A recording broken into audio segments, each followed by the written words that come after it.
Madhya Pradesh high court Bhojshala ಕಟ್ಟಡವು ಹಿಂದೂಗಳಿಗೆ ಸೇರಿದ್ದು, ಇದರಲ್ಲಿ ಹಿಂದೂಗಳಿಗೆ ತಮ್ಮ ನಿತ್ಯ ದೇವತಾ ಆರಾಧನೆಯನ್ನು ಮಾಡಬಹುದು ಮತ್ತು ಮುಸಲ್ಮಾನರು ಭೋಜಶಾಲಾದಲ್ಲಿ ನಮಾಜ್ ಮಾಡುವಂತಿಲ್ಲ ಮತ್ತು ಯಾವುದೇ ಧಾರ್ಮಿಕ ಆಚರಣೆಯನ್ನು ಮಾಡುವಂತಿಲ್ಲ ಎಂದು ಮಧ್ಯಪ್ರದೇಶ ಹೈಕೋರ್ಟ್ ತೀರ್ಪು ನೀಡಿದೆ. ಅಲ್ಲದೆ ಎಎಸ್ಐ ಅಂದರೆ ಆರ್ಕಿಯಾಲಜಿಕಲ್ ಸರ್ವೆ ಆಫ್ ಇಂಡಿಯಾ ಸುತ್ತೋಲೆಯನ್ನು ರದ್ದುಪಡಿಸಿದ್ದು, ಈ ಸುತ್ತೋಲೆಯಲ್ಲಿ ಶುಕ್ರವಾರ ಮುಸಲ್ಮಾನರು ನಮಾಜ್ ಮಾಡುವುದಕ್ಕೂ ಅವಕಾಶ ನೀಡಿದ್ದರು. ಜೊತೆಗೆ ಮಂಗಳವಾರ ಹಿಂದೂಗಳು ತಮ್ಮ ಧಾರ್ಮಿಕ ಆಚರಣೆಯನ್ನು ಮಾಡಬಹುದು ಎಂದು ಸುತ್ತೋಲೆಯಲ್ಲಿ ತಿಳಿಸಿತ್ತು. ಈ ಸುತ್ತೋಲೆಯನ್ನು ಮಧ್ಯಪ್ರದೇಶ ಹೈಕೋರ್ಟ್ ರದ್ದುಪಡಿಸಿದೆ. ಅಲ್ಲದೆ ಮಧ್ಯಪ್ರದೇಶ ಹೈಕೋರ್ಟ್ ಮೇ 15, 2026ರಂದು ದಾರಾದಲ್ಲಿರುವ ವಿವಾದಿತ ಭೋಜಶಾಲಾ ಸಂಕೀರ್ಣವನ್ನು ಜ್ಞಾನದ ದೇವತೆಯಾದ ಸರಸ್ವತಿಗೆ ಸೇರಿದ್ದು ಎಂದು ಅದು ಹಿಂದೂ ದೇವಾಲಯವೆಂದು ಘೋಷಿಸಿದೆ. ಅಲ್ಲದೆ ಇಂದೋರ್ ಪೀಠವು 242 ಪುಟಗಳ ತೀರ್ಪನ್ನು ನೀಡಿದ್ದು, ಮುಸಲ್ಮಾನರಿಗೆ ಶುಕ್ರವಾರ ನಮಾಜ್ ಮಾಡಲು ಅವಕಾಶ ನೀಡುವ 2003ರ ಆರ್ಕಿಯಾಲಜಿಕಲ್ ಸರ್ವೆ ಆಫ್ ಇಂಡಿಯಾದ ಸುತ್ತೋಲೆಯನ್ನು ರದ್ದುಗೊಳಿಸಿದ್ದು, ಹಿಂದೂ ಸಮುದಾಯಕ್ಕೆ ವಿಶೇಷ ಪೂಜಾ ಹಕ್ಕುಗಳನ್ನು ನೀಡಿದೆ. ಮಧ್ಯಪ್ರದೇಶದ ಹೈಕೋರ್ಟ್ ನೀಡಿರುವ ತೀರ್ಪಿನ ಪ್ರಮುಖ ಅಂಶಗಳೆಂದರೆ, ಈ ಸ್ಥಳವು ಐತಿಹಾಸಿಕವಾಗಿ ಒಂದು ದೇವಾಲಯ ಮತ್ತು ಸಂಸ್ಕೃತ ಕಲಿಕೆಯನ್ನು ಕೇಂದ್ರವಾಗಿದೆ ಎಂದು ತೀರ್ಪು ನೀಡಿದೆ. ಹಿಂದೂಗಳು ಈಗ ನಿರಂತರ ಪೂಜೆ ಮಾಡುವ ಹಕ್ಕನ್ನು ಹೊಂದಿದ್ದಾರೆ. ಇಂದಿನ ಶುಕ್ರವಾರ ಮುಸಲ್ಮಾನರು ನಮಾಜ್ ಮಾಡುವ ಎಎಸ್ಐ ಸುತ್ತೋಲೆಯನ್ನು ರದ್ದುಪಡಿಸಿದೆ.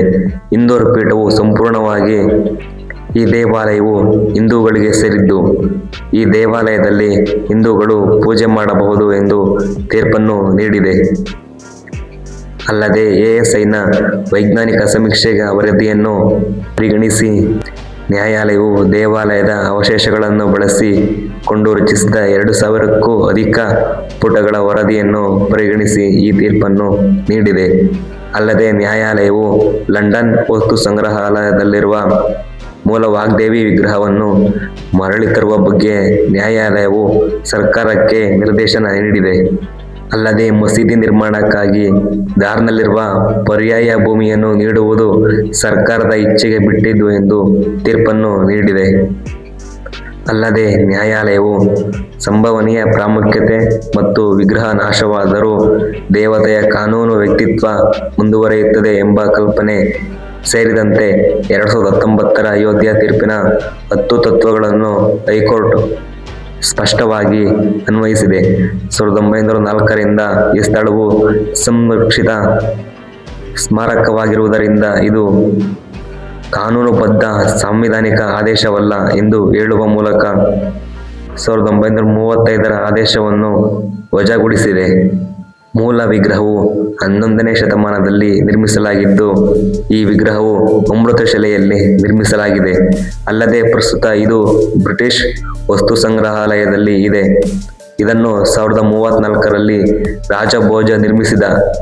ಈ ವಿಗ್ರಹವನ್ನು ಬ್ರಿಟಿಷರು ಭಾರತದಿಂದ ಲೂಟಿ ಮಾಡಿಕೊಂಡು ಹೋಗಿ ತಮ್ಮ ದೇಶದಲ್ಲಿ ಇಟ್ಟುಕೊಂಡರು.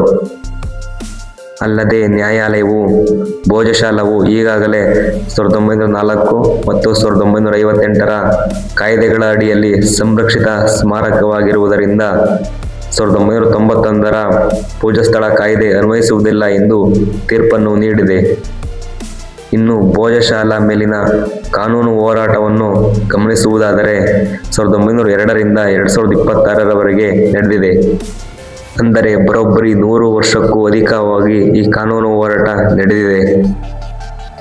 1902ರಿಂದ 1903ರಲ್ಲಿ ಪುರಾತತ್ವ ಶಾಸ್ತ್ರಜ್ಞರಾದ ಕೆ ಲೀಲಾರ್ ಅವರು ಸಂಸ್ಕೃತ ಶಾಸನಗಳನ್ನು ಮತ್ತು ಸುತ್ತಲಿನ ಕಟ್ಟಡಗಳು ಮತ್ತು ದೇವಾಲಯಗಳನ್ನು ಪರಿಶೀಲಿಸಿ ಈ ಕಟ್ಟಡವು ಒಂದು ಭೋಜಶಾಲಾ ಮತ್ತು ಹಿಂದೂ ದೇವಾಲಯವಾಗಿದೆ ಎಂದು ಜನಪ್ರಿಯಗೊಳಿಸಿದರು. 1935ರಲ್ಲಿ ದಾರ್ ರಾಜ್ಯದ ದಿವಾನರು ಈ ಸ್ಥಳವನ್ನು ಮಸೀದಿ ಎಂದು ಘೋಷಿಸಿದರು.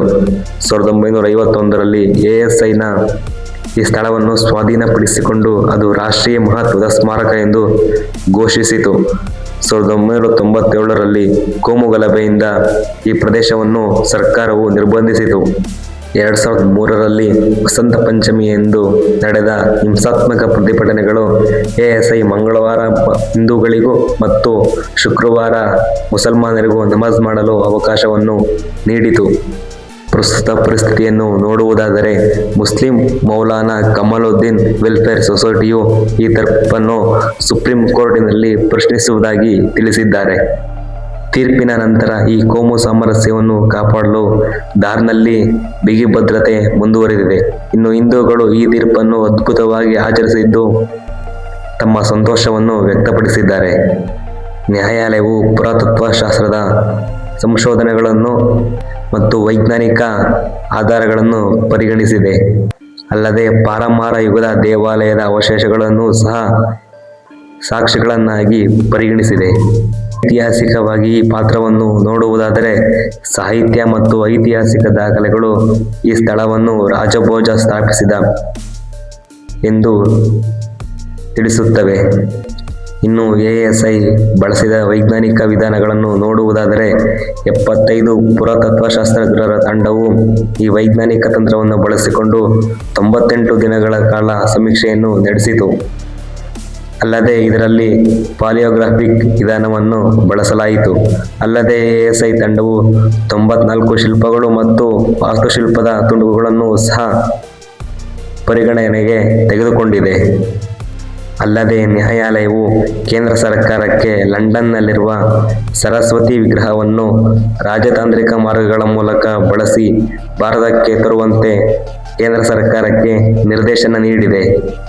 2024ರಲ್ಲಿ ಇಂದೋರ್ ಹೈಕೋರ್ಟ್ 98 ದಿನಗಳ ವೈಜ್ಞಾನಿಕ ಸಮೀಕ್ಷೆಯನ್ನು ನಡೆಸಲು ಆದೇಶಿಸಿತು. ASI 2189 ಪುಟಗಳ ವರದಿಯನ್ನು ಇಂದೋರ್ನ ಹೈಕೋರ್ಟ್ಗೆ ಸಲ್ಲಿಸಿದೆ. 2026 ಮೇ 15 ಹೈಕೋರ್ಟ್ ತನ್ನ ಅಂತಿಮ ತೀರ್ಪನ್ನು ನೀಡಿತು. ಆ ಸ್ಥಳವನ್ನು ಹಿಂದೂ ದೇವಾಲಯವೆಂದು ಘೋಷಿಸಿತು ಮತ್ತು 2003ರ ಆದೇಶವನ್ನು ಸಹ ರದ್ದುಗೊಳಿಸಿತು. ಇನ್ನು ಮಧ್ಯಪ್ರದೇಶ ಹೈಕೋರ್ಟ್ ನೀಡಿರುವ ತೀರ್ಪನ್ನು ಮೌಲಾನಾ ಕಮಲುದ್ದೀನ್ ವೆಲ್ಫೇರ್ ಸೊಸೈಟಿಯು ಈ ತೀರ್ಪನ್ನು ಸುಪ್ರೀಂ ಕೋರ್ಟ್ನಲ್ಲಿ ಪ್ರಶ್ನಿಸಲು ನಿರ್ಧರಿಸಿದ್ದಾರೆ. ಅಲ್ಲದೆ ಮುಸ್ಲಿಂ ಅರ್ಜಿದಾರರು ASIನ ವರದಿಯು ಸಂಪೂರ್ಣವಾಗಿ ಅಸಂಬದ್ಧ ಮತ್ತು ಹಿಂದೂ ನಿರೂಪಣೆಯನ್ನು ಬೆಂಬಲಿಸಲು ಮಾತ್ರ ಈ ವರದಿಯನ್ನು ಸಿದ್ಧಪಡಿಸಲಾಗಿದೆ ಎಂದು ಆರೋಪಿಸಲಾಗಿದೆ. ಅಲ್ಲದೆ ASI ವರದಿಯಲ್ಲಿ ಭೋಜಶಾಲಾ ದೇವಸ್ಥಾನ ಎಂಬ ಪದವನ್ನು ಬಳಸಿದ್ದು ಇದು ಹಿಂದೂಗಳಿಗೆ ಸಂಬಂಧಿಸಿದ ವರದಿ ಎಂದು ಸಹ ಅದು ಟೀಕಿಸಿದೆ. ಅಲ್ಲದೆ 2024ರ ಸಮೀಕ್ಷೆಯಲ್ಲಿ 94 ಶಿಲ್ಪಗಳು ಮತ್ತು 30ಕ್ಕೂ ಹೆಚ್ಚು ಶಾಸನಗಳು ಪತ್ತೆಯಾಗಿವೆ. ವ್ಯಾಕರಣದ ನಕ್ಷೆಗಳು, ನೆಲದ ಮೇಲಿನ 2 ಚಪ್ಪಡಿಗಳು, ಸಂಸ್ಕೃತ ವ್ಯಾಕರಣವನ್ನು ಕಲಿಸಲು ಬಳಸುವ ಸರ್ಪಬಂಧವನ್ನು ಸಹ ಒಳಗೊಂಡಿದೆ. ಹಿಂದೂ ದೇವತೆಗಳಾದ ಬ್ರಹ್ಮ, ವಿಷ್ಣು, ಮಹೇಶ್ವರ, ಗಣೇಶ, ಸಪ್ತಮಾತೃಕೆ ಮತ್ತು ಕಾಲಭೈರವರ ಶಿಲ್ಪಗಳು ಸಹ ದೊರಕಿದೆ ಎಂದು ಸಮೀಕ್ಷೆಯಲ್ಲಿ ಉಲ್ಲೇಖಿಸಲಾಗಿದೆ. ಅಲ್ಲದೆ ಒಂದು ಸ್ತಂಭವು ವಿಷ್ಣುವಿನ ಅವತಾರವಾದ ವರಹ ಅವತಾರವನ್ನು ಹೊಗಳುತ್ತದೆ ಎಂದು ಸಮೀಕ್ಷೆ ಹೇಳುತ್ತದೆ. ಅಲ್ಲದೆ ಭೋಜಶಾಲಾ ಸರಸ್ವತಿ ದೇವಸ್ಥಾನವನ್ನು ಪರಮಾರ ಅರಸ ರಾಜಭೋಜನು 1034ರಲ್ಲಿ ಸ್ಥಾಪಿಸಿದನು. ಅನಂತರ ಅದು ಮುಸ್ಲಿಂ ದಾಳಿಕೋರರಿಂದ ನಾಶವಾಯಿತು. ಅಲ್ಲದೆ ಈ ದೇವಾಲಯವನ್ನು ಹಿಂದೂಗಳು ರಕ್ಷಿಸಲು ಹೋರಾಟ ಮಾಡಿದ ಆ ರಣರೋಚಕ ವಿವರವನ್ನು ಮುಂದೆ ಸವಿಸ್ತಾರವಾಗಿ ಹೇಳುತ್ತೇನೆ. ಇಲ್ಲಿಗೆ ಈ ವಿಡಿಯೋವನ್ನು ಮುಕ್ತಾಯಗೊಳಿಸುತ್ತೇನೆ. ಧನ್ಯವಾದಗಳು.